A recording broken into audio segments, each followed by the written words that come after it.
Movie की शुरुआत सन 1997 से होती है, जब एक वायरस की चपेट में आने से 500 करोड़ लोगों की मौत हो गई थी और बचे हुए लोग पृथ्वी को छोड़कर उसके नीचे रहने लगे थे। जिस तरह से पहले कभी जानवर रहा करते थे और इतिहास फिर से दोहराया गया, आज हम फिर उसी मुकाम पर दोबारा खड़े हुए हैं।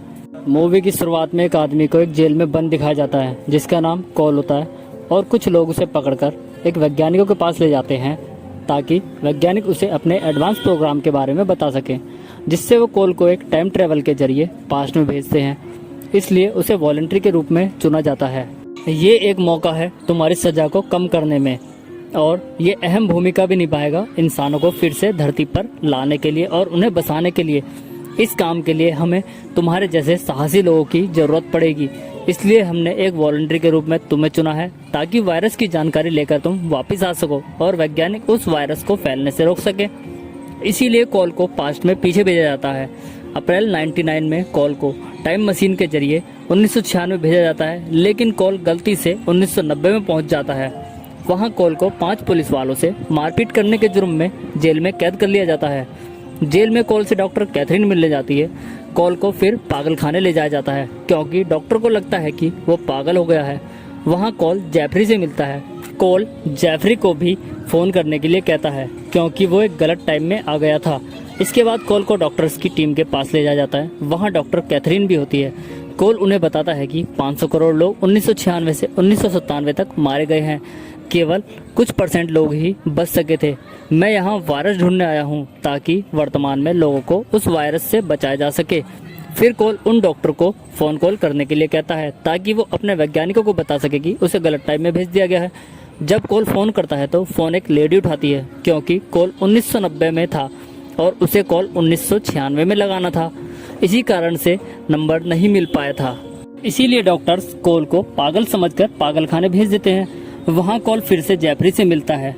वो एक लॉक की चाबी कॉल को दे देता है जिसकी मदद से कॉल बाहर की तरफ भाग जाता है, लेकिन डॉक्टर उसे पकड़कर एक अलग सेल में बंद कर देते हैं और उसे जंजीरों से भी बांध देते हैं। लेकिन कुछ देर बाद जब डॉक्टर से वापस आकर देखते हैं तो वो वहाँ से गायब हो गया था और फिर से अपने टाइम में पहुँच गया था। वहाँ उसे एक रिकॉर्डिंग सुनाई जाती है जिसमें एक लड़की की जानकारी होती है कि 12 मॉन्की ने अपना काम कर दिया है। इसके बाद वैज्ञानिक उससे पूछते हैं कि तुमने वो संदेश रिकॉर्ड किया था या नहीं। कॉल उन्हें बताता है कि तुम लोगों ने मुझे 1990 में भेज दिया था, इसलिए मैं वहाँ से कोई संदेश नहीं लेके आया और वहाँ मुझे जबरदस्ती ड्रग्स दिया गया। फिर साइंटिस्ट कॉल को कुछ फोटो दिखाते हैं और पूछते हैं कि तुमने इनमें से किसी को देखा। कॉल उनमें से एक आदमी को पहचान लेता है जो जेफरी था और कॉल उससे मेंटल हॉस्पिटल में मिला था। इसके बाद कॉल को दूसरा मौका दिया जाता है और टाइम मशीन के जरिए कॉल को फिर से 1996 में भेजा जाता है, लेकिन कॉल की किस्मत फिर से उसका साथ नहीं देती और कॉल वर्ल्ड वार 1 के बीच में पहुंच जाता है। तभी कॉल के पैर में एक सैनिक गोली मार देता है और मशीन फिर से शुरू हो जाती है।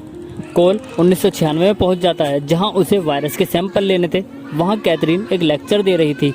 कैथरीन वही डॉक्टर थी जिससे कॉल 1990 में पागल खाने में मिला था। उसने पागलपन पर एक किताब भी लिखी थी, इसलिए लेक्चर के बाद लोग उसका ऑटोग्राफ भी ले रहे थे क्योंकि कैथरीन ने अपनी बुक भी पब्लिश की थी। तभी वहां डॉक्टर पीटर्स आ जाता है और कैथरीन को कहता है कि इंसानों के कारण ही धरती रहने लायक नहीं है। इसका सबसे बड़ा कारण जनसंख्या विस्फोट और हवा में बढ़ता प्रदूषण है, जिसके लिए मानव जाति ही जिम्मेदार है क्योंकि हम अपने स्वार्थ के लिए ऐसा करते हैं। कैथरीन पीटर्स की बात पर ध्यान नहीं देती और उसे इग्नोर कर देती है। सेमिनार के बाद कैथरीन घर के लिए निकल जाती है। वहाँ कॉल उसे किडनैप कर लेता है और उसे फिलाडेल्फिया जाने के लिए कहता है। अब कैथरीन को भी याद आ जाता है कि वो कॉल को 6 साल पहले एक पागल खाने में मिली थी। कैथरीन को लगता है कि कॉल उसका पीछा कर रहा था, लेकिन वो पहले से ही टाइम टेबल के बारे में कैथरीन को बता चुका था। फिलाडेल्फिया जाते वक्त कॉल कैथरीन को 12 मॉन्की की आर्मी के फैलाए गए वायरस के बारे में ही बताता है और उस वायरस को खत्म करना ही कॉल का मिशन था। लेकिन कैथरीन को कॉल की किसी भी बात पर विश्वास नहीं हो रहा था। फिलाडेल्फिया पहुंचकर कॉल को 12 मॉन्कीज के साइन भी मिल जाते हैं। फिर कॉल को एक शॉप के बाहर एक पिग का साइन दिखाई देता है और ये 12 मॉन्की ग्रुप का साइन था। कॉल उसमें अंदर जाता है। वहाँ कॉल को एक लड़की और 2 लड़के मिलते हैं। कॉल उनसे 12 मॉन्की की आर्मी के बारे में पूछता है, लेकिन वो लड़की पहले तो कुछ नहीं बताने से इनकार करती है। फिर कॉल के बाहर जाने को कहती है, लेकिन कोल जब उस लड़की पर गन तान देता है तो वो लड़की ना चाहते हुए भी सब कुछ बता देती है कि जेफरी गोइंग ही बारामोंकी की आर्मी का लीडर है। जेफरी वही होता है जिससे कोल 1990 में पागल खाने में मिला था, लेकिन वो अब एक बड़ा स्टार बन चुका था। जेफरी मीडिया में रहने के लिए अपने पिता का विरोध करता था, क्योंकि उसके पिता एक किसी तरह के वायरस पर काम कर रहे थे। इसीलिए जेफरी ने सेनेट में 100 सांप खुले छुड़वा दिए थे। हमने उसे ऐसा करने के लिए भी मना किया, लेकिन वो नहीं माना। इसलिए उसने और 11 लोगों ने एक अलग आर्मी बना ली, जो कि बारामोंकी की आर्मी थी। इसके साथ ही कोल कैथरीन के साथ जेफरी के घर की तरफ निकल जाता है, लेकिन कैथरीन कोल के पैर में लगी गोली को देख लेती है। कोल उसे बताता है कि तुम्हें यकीन नहीं आएगा कि जब मुझे टाइम ट्रेवल मशीन के जरिए 1996 में भेजा जा रहा था तो मैं गलती से वर्ल्ड वॉर 1 की जंग में चला गया था, जिससे मुझे गोली लग जाती है। कैथरीन एक डॉक्टर होने के नाते कोल के पैर से गोली निकाल लेती है और उस गोली को अपने पास रख लेती है, जिसके बाद कोल जेफरी के घर जाता है। जेफरी के आदमी उसे बताते हैं कि तुम्हारा कोई पुराना दोस्त तुमसे मिलने आया है, लेकिन जेफरी कोल को पहचानने से साफ इनकार कर देता है। फिर कोल उसे कहता है कि मैं यहाँ बारामोंकी की आर्मी की वजह से आया हूँ। ये सुनकर जेफरी के चेहरे के हाव भाव बदल जाते हैं और जेफरी उसे अपने साथ ले जाता है। कोल जेफरी को कहता है कि तुम जो भी करने जा रहे हो मुझे उससे कुछ लेना देना नहीं है, क्योंकि मैं कुछ नहीं बदल सकता और ना ही मैं तुम्हें रोक सकता हूँ। मुझे तो सिर्फ उस वायरस की जानकारी चाहिए। लेकिन जेफरी वायरस की इन्फॉर्मेशन देने से मना कर देता है। जेफरी से कहता है कि जब हम 1990 में मिले थे तुम परेशान थे कि धरती बर्बाद हो रही है। फिर तुमने मुझसे कहा कि कितना मजा आएगा जब एक वायरस पूरी दुनिया का खात्मा कर देगा। यहाँ कोल को जेफरी की कोई भी बात समझ नहीं आ रही थी।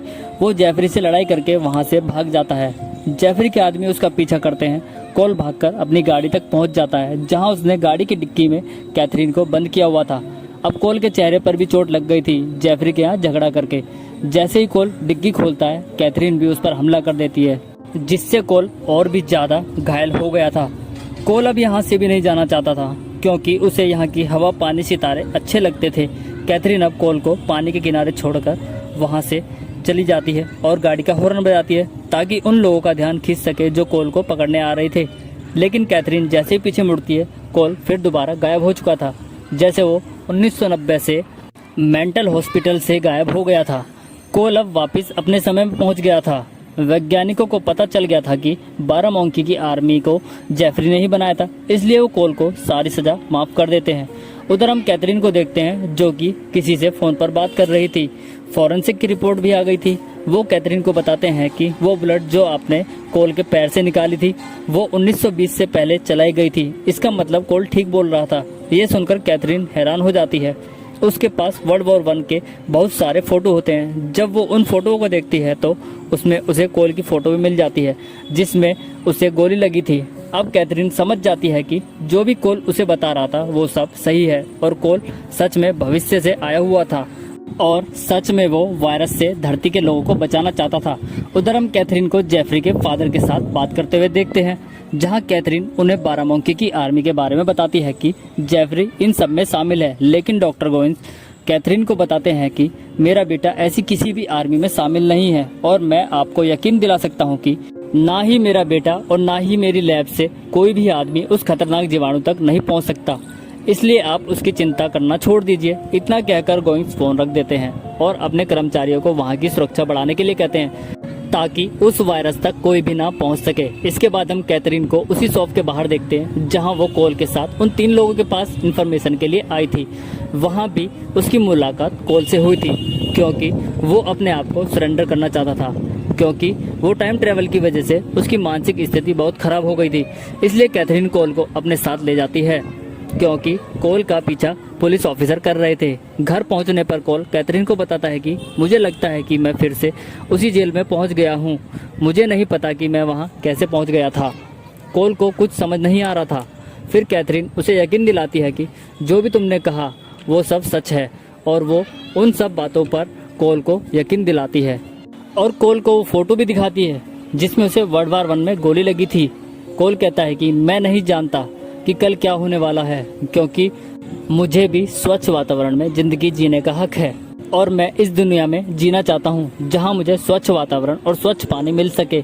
मैं यहाँ तुम्हारे साथ जीना चाहता हूँ। फिर वो कोल को उस नंबर के बारे में भी पूछती है जिससे कोल अपने वैज्ञानिकों की टीम से कांटेक्ट कर सकता था। लेकिन जब कैथरीन उस नंबर को मिलाती है तो फ़ोन कोई लेडी उठाती है क्योंकि वो नंबर 1990 में मिल गया था। अब कोल को वो नंबर भी याद आ जाता है और वो कैथरीन को नंबर दे देता है। जब कैथरीन उस नंबर को मिलाती है तो वो एक कॉर्पोरेट कंपनी पर जाकर मिल जाता है। ये देखकर कैथरीन बहुत खुश हो जाती है। वो कोल को बताती है कि ये एक वॉइस मेल कंपनी है जिसमें आपको एक मेल छोड़ना होता है। कोल उससे पूछता है कि तुमने मैसेज छोड़ा। इस पर कैथरीन उसे कहती है कि हमें 12 मोंकी की आर्मी से बचकर रहना चाहिए और उन्होंने अपना काम कर दिया है, इसलिए सबको मेरी क्रिसमस कहकर वहाँ से जाने की बात कहता है। फिर कोल उसे कहता है कि उन्हें तुम्हारा मैसेज मिल गया है जो उन्होंने मुझे सुनाया था, लेकिन मैं तुम्हारी आवाज़ नहीं पहचान सका। अब यहाँ पर कोल को सब कुछ याद आ गया था क्योंकि कुछ ही टाइम में यहाँ 500 करोड़ लोगों की मौत उसी वायरस के कारण होने वाली थी। इसके बाद हम कोल और कैथरीन को एक मूवी थिएटर में मूवी देखते हुए देखते हैं। उन्होंने अपना भेष बदल लिया था। कोल उन्हें बताता है कि मैं तुम्हें नहीं पहचान पाया, वो तुम ही हो जो मेरे सपनों में आया करती थी। कैथरीन को भी लगता है कि मैं तुम्हें पहले से ही जानती हूँ। उधर हम कैथरीन और कोल को एयरपोर्ट पर जाते हुए देखते हैं जहाँ उनकी गाड़ी की ड्राइवर उन्हें बताती है कि रास्ते में उन्हें 12 मोंकी की आर्मी मिल सकती है क्योंकि उन लोगों ने जू से सारे जानवरों को छोड़ दिया था और ये सब उस जेफरी ने किया था जो कि उन लोगों का लीडर था और वो अपने पिता को बंदी बना लेता है। शहर के चारों तरफ जानवर ही जानवर दिखाई दे रहे थे। यहाँ पर कोल भी समझ जाता है कि 12 मोंकी की आर्मी का उद्देश्य जू से सारे जानवरों को छुड़ाने का था, ना कि देश में वायरस फैलाने का। अब दोनों एयरपोर्ट पहुंच जाते हैं। वहाँ उन्हें पुलिस पहले से ही ढूंढ रही होती है। कैथरीन काउंटर से टिकट ले आती है ताकि वो वहाँ से निकल सके। इसके बाद कोल फोन करके वैज्ञानिकों को सूचना देता है कि 12 मोंकी ने अपना काम कर दिया है, इसलिए 12 मोंकी की आर्मी को भूल जाओ और ये काम किसी और ने नहीं किया, इसलिए अब मैं वापस नहीं आने वाला, मैंने अपना काम कर दिया है। कुछ ही देर में वर्तमान से कोल का दोस्त भी वहाँ वापस आ जाता है और वो कोल को एक गन देता है और कैथरीन को उसे गोली मारने के लिए कहता है, अगर तू नहीं मानेगा तो मैं उसे मार दूंगा। फिर हम डॉक्टर पीटर्स को एयरपोर्ट पर देखते हैं जहां वो वायरस लेकर जाता है और कैथरीन उसे देख लेती है। पीटर्स वही आदमी था जो मूवी की शुरुआत में कैथरीन की बुक पर उसका ऑटोग्राफ लेने आता है और उसी की वजह से ही 500 करोड़ लोग मारे जाने थे। वहीं कोल अपनी गन को लेकर डॉक्टर को मारने के लिए उसके पीछे भागता है।